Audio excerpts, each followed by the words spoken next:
प्रेम जब से मेरी जिंदगी से गया है तब से मुझे लड़कों की शक्ल से नफरत हो गई है।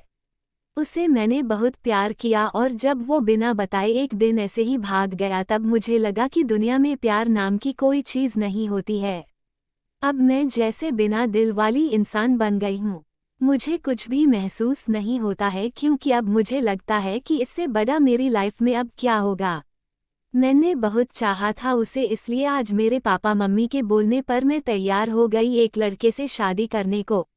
पापा का बोलना था कि एक बार उस लड़के से मिल लो। मैंने मना किया क्योंकि जिसको मैं इतने सालों तक साथ में रहकर नहीं पहचान पाई तो अब एक छोटी सी मुलाकात से एक अजनबी को क्या पहचान पाऊंगी। लेकिन लड़का भी मुझसे मिलना चाहता है। मैंने उसको मिलने को हामी भर दी। सच कहूँ तो मुझे अब किसी भी बात से कुछ फर्क नहीं पड़ता है। हमारा मिलना तय हुआ डिनर पर। पापा और मम्मी चाहते हैं कि मैं अकेले ही उससे मिलने जाऊं। प्रेम के छोड़ जाने के बाद जैसे मैं मुर्दा हूं, मुझे अब कुछ फर्क नहीं पड़ता। मेरे हाथ में जो आया मैंने पहन लिया और पहुंच गई। देखा तो वो मेरे लिए वहां बैठा इंतजार कर रहा था। मुझे देखते ही मेरे पास आया और मेरा नाम पूछता है। सामने जाकर मैं उसके बैठ गई। उसकी आंखों में चमक थी, लेकिन मैं इस चमक को जानती हूँ। ये हर लड़का दिखाता है पहली मुलाकात में। राहुल मुझे छोड़कर गया, लेकिन जिंदगी का बहुत बड़ा सबक मुझे प्रेम सिखा कर गया है। वो लड़का मेरा मुंह उतरा देखकर मुझसे पूछता है, क्या हुआ, सब ठीक है? मैंने भी उसे जवाब दिया, मेरी थोड़ी तबीयत खराब है। फिर वो बोला कि आप फिर आज क्यों मिलने आए, हम फिर कभी और भी डिनर कर सकते थे। बात तो वो अच्छी कह रहा था, लेकिन अच्छी बातें लड़कों की कितनी जल्दी बदल जाती है इसका अंदाजा मुझे अब अच्छी तरह है। मैंने उसे कहा, नहीं मैं ठीक हूँ, कोई बात नहीं। खाना मेरी पसंद का ऑर्डर किया।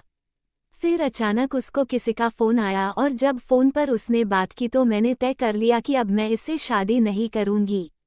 फ़ोन पर उसने अपना नाम बताया सामने वाले को और यह वही नाम था जिसे मैं अब कभी सुनना नहीं चाहती थी। उसका नाम भी प्रेम था। मैं भी हैरान थी। मैं इतनी ज़्यादा खोई हुई थी कि अभी तक मैंने उसका नाम नहीं पूछा। ना पापा मम्मी से ना ही उससे। मैं एकदम से खड़ी हो गई और उसको बोला कि मैं जा रही हूँ, मेरी तबीयत ज़्यादा खराब है। वो जैसे घबरा गया मुझसे बोलता है कि मैं छोड़ देता हूँ आपको गाड़ी से, पर मुझे अब उसके मुँह से कही हर बात कांटे की तरह चुभ रही थी। उसको बिना जवाब दिए मैं वहाँ से चली जा रही थी। वो मेरे पीछे पीछे आ रहा था। मेरी आंखों से अब आंसू टपकने लगे और मैं बाहर टैक्सी या ऑटो का इंतजार करने लगी। आंखों में मेरी आंसू देखकर उसने मेरी बांह पकड़ी और मुझे गाड़ी में बैठने को कहा। उसने मेरी बांह पकड़ी, बस इतना तो बहुत था मेरे अंदर की आग को निकालने के लिए, और मैंने उसके मुंह पर जोर से एक थप्पड़ मार दिया। वो जैसे हक्का बक्का रह गया और फिर उस प्रेम की भड़ास इस प्रेम पर निकली और मैंने कहा, तुम लड़के अपने आप को समझते क्या हो? जो मन चाहा वो करोगे क्या? जब तुम्हारा मन किया किसी का हाथ पकड़ लेते हो, जब मन किया बिन बताए भाग जाते हो। और वो बस चुपचाप मुझे खड़ा देखता रहा।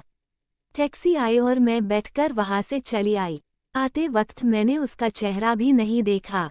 अपने कमरे में आने के बाद 1 घंटा मैं और रोई, पापा मम्मी को कुछ नहीं बताया।